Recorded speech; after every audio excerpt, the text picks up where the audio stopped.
Okay, welcome back to more simple trig equations. However, these are classed as not so simple equations. So let's find out why. So you've got sine 4 theta equals 0, and actually I shouldn't have said let's find out why they're not so simple. I think I could scare you one, to be honest. All it is something new. We just have to have our wits about us, that's all. So what I'd be inclined to do when I see this is just to simply take sine 4 over, and that equals 0. Okay, simple enough. So theta equals 0, and what we have to do then is just draw our sine wave. And okay, now here's where here it gets nifty basically. So we're between 0 and 60. We're back in degrees. Okay, so they think we can do degrees, radians now. And let's draw the sine wave. Oops, gone out of shot there. And if you do that, and so you've got 0, so then you end up with the points at 0 and at 180. So you would think that, well, hey, I've done it, that was easy enough, 180. However, now here's where you need some background knowledge.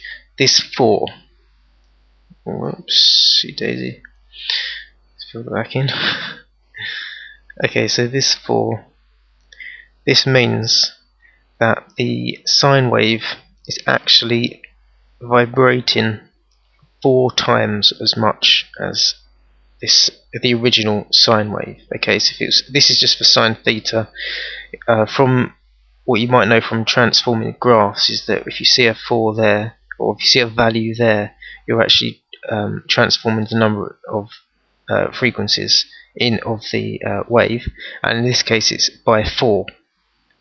So what we want to do, let's draw out another one. Still 360. And so now we basically want 4 dips, 4 peaks, and I found this a little bit tricky to work out because it's hard to sort of know where I could draw it. Let's say 1, 2, 3, 4, and there'll be a dip there. Okay, but what are these values here? So I'm just going to delete that. Gets back. So first of all, I would divide 360 by 4. Okay, which gives us 90. Okay, so now that means we're going to have our sine wave will be repeating itself every 90 times, so then that'll be 45. So that's what we basically want to transpose up here. So if we've got, so that'll be 45, and that'll be 90. So there you go, and we'll just have to repeat that, and repeat that, and repeat that. And so let's continue. So I'm not sure if I'm gonna get this in very accurately. No, I haven't. There we go. Okay, let's just extend our graph to there. 360. Cross it out. So what have we got here? So 90. So we're going up in 45s basically. So this is 135. 135 plus 45 is 180. Do apologise. 3270, and that's 315. And 360. Okay, so that was could have got tricky, and now it's just a case of doing what we did here and just totting up all the values that cross the x-axis at 0. So we've got 0, 45, 90, 135, 180, 225, 270, 315, and 390. And you see, I mean, if this was an A-level question, this was in an exam paper, and you only stuffed in 2 values, and you've lost 6 marks.